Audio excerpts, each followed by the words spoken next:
I think I'm already recording. Oh yeah, I am recording.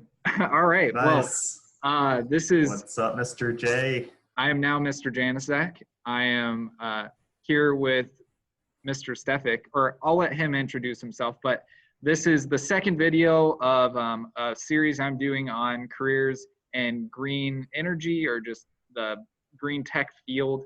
If you haven't seen the first one, I'm going to do that thing. There's a link in the description up there where you can see a link and click on that and watch it. Or maybe it's over there. Who knows? But yeah, today I'm joined with Jeremy Stefek. And I guess the first question I have for you is, who are you? What do you do? And how long have you been doing what you've been doing? Yeah, thanks, Cody. Thanks, Mr. Janicek. Yeah, my name is Jeremy Stefek. I am a economic development and workforce researcher at the National Renewable Energy Laboratory. So you might be wondering, okay, well, what does that mean? So I do a lot of research into trying to understand how wind farms economically impact rural communities. And then kind of the other big part of my work is trying to understand, wind workforce development and how many people the wind industry needs, and how do we educate and train those workers to be successful in their jobs.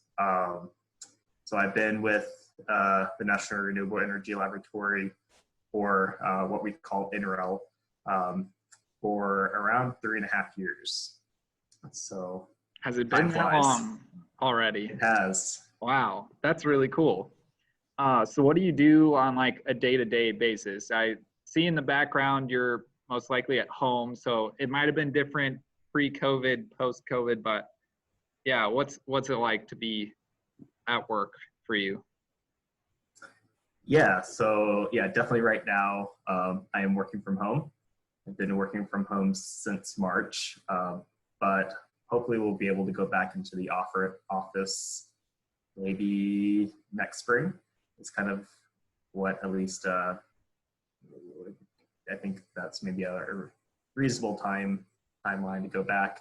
And that's a big part of that is because most of my job is kind of behind the computer. So as an analyst, I spend a big part of my day behind the computer, really kind of doing literature reviews, collecting data, and kind of analyzing data using programs like Excel and Tableau.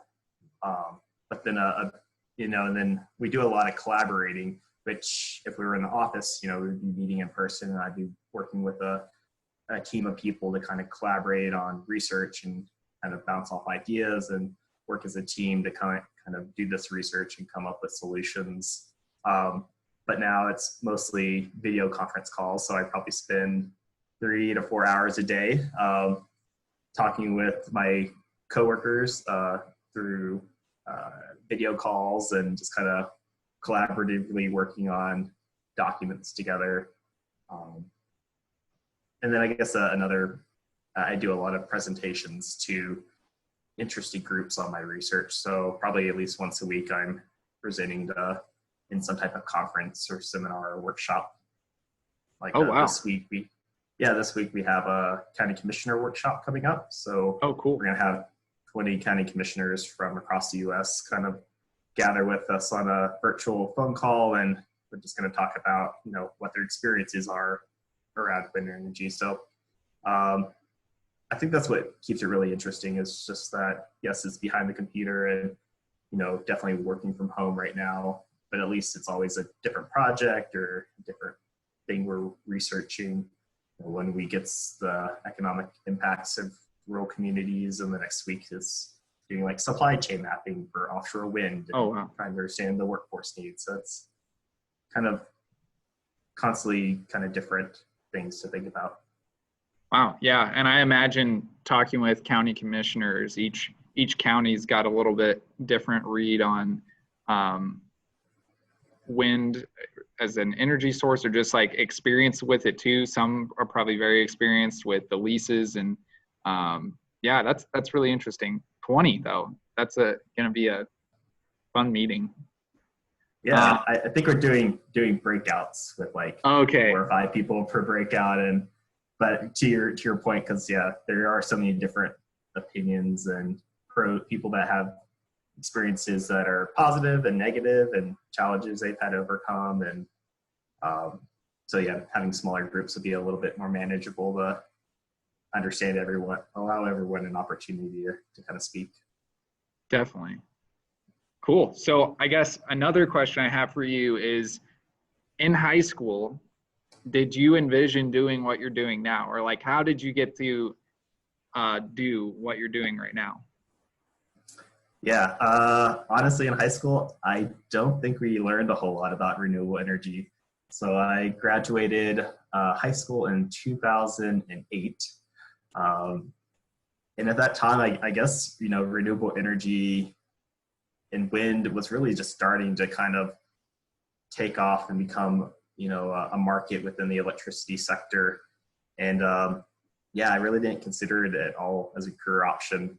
And so that's what I think is kind of really cool about programs like Green Tech is, definitely provides an opportunity to introduce, students at an earlier age of like, oh, there are career possibilities here. And for me, I was always like looking for something that combined kind of my love of the outdoors and the environment and like a little bit of, science, engineering.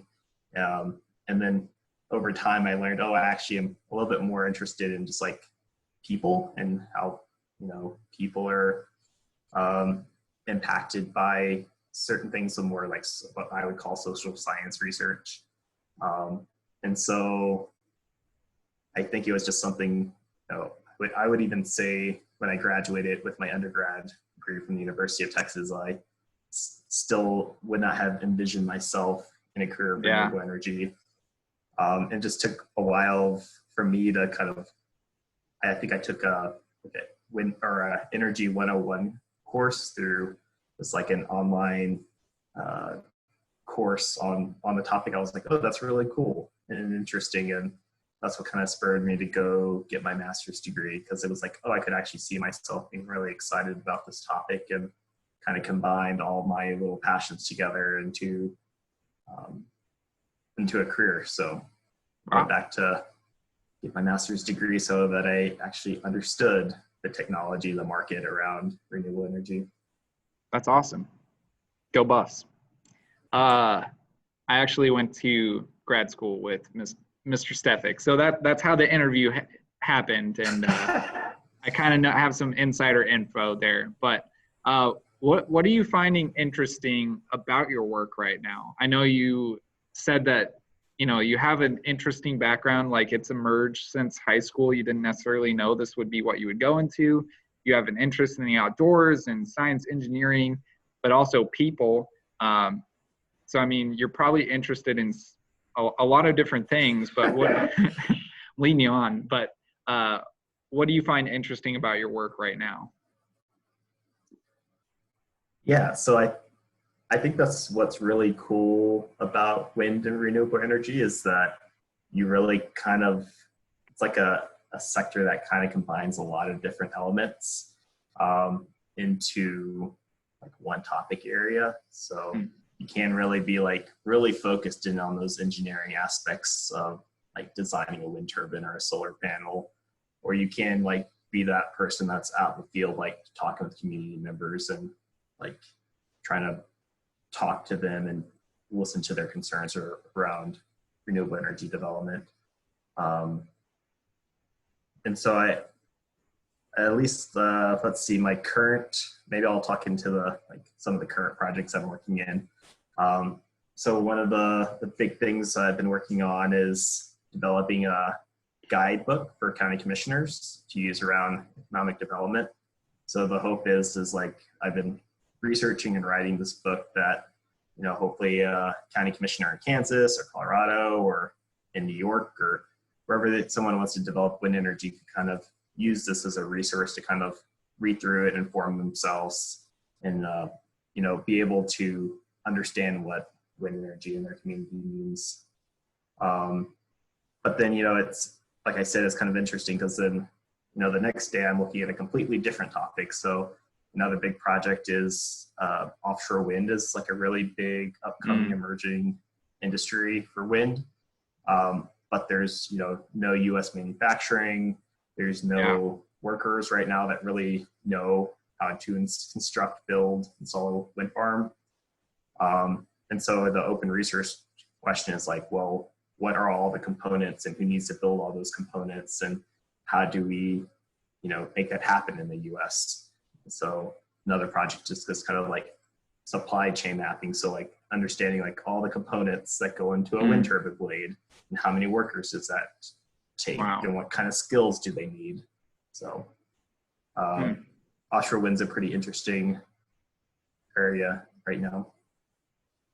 Absolutely. Yeah, I got to go see Block Shore a summer ago, and it blew my mind that there's no real like offshore wind turbine blade manufacturing capacity in the United States.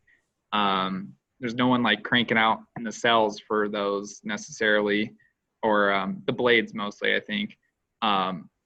They all came from Europe, and then there was a large amount of oil and gas drilling stuff for like offshore oil and gas extraction out in the Gulf of Mexico that they had to bring up to actually put like the steel on the seafloor bed. So yeah, that sounds super cool.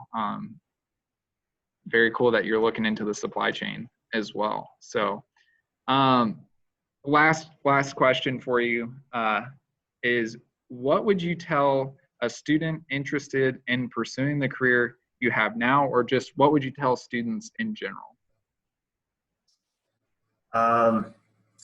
So I guess start with like a high level of like, if you're a student interested in pursuing a career in like say wind energy, I would say like the really cool thing about wind is that there really are careers that span all education levels.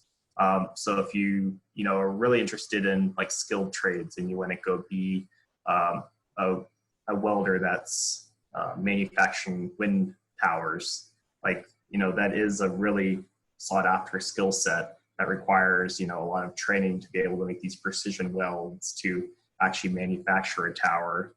Or you can go all the way to the other side of educational spectrum and go get your PhD in like how to actually design and make wind turbines more efficient. So it's like there's a variety of different careers in wind, in both like science engineering, or you can if you're really interested in business and you want to go into understanding how to financially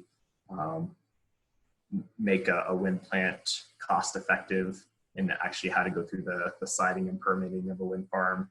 Like those are all different types of occupations in the wind industry.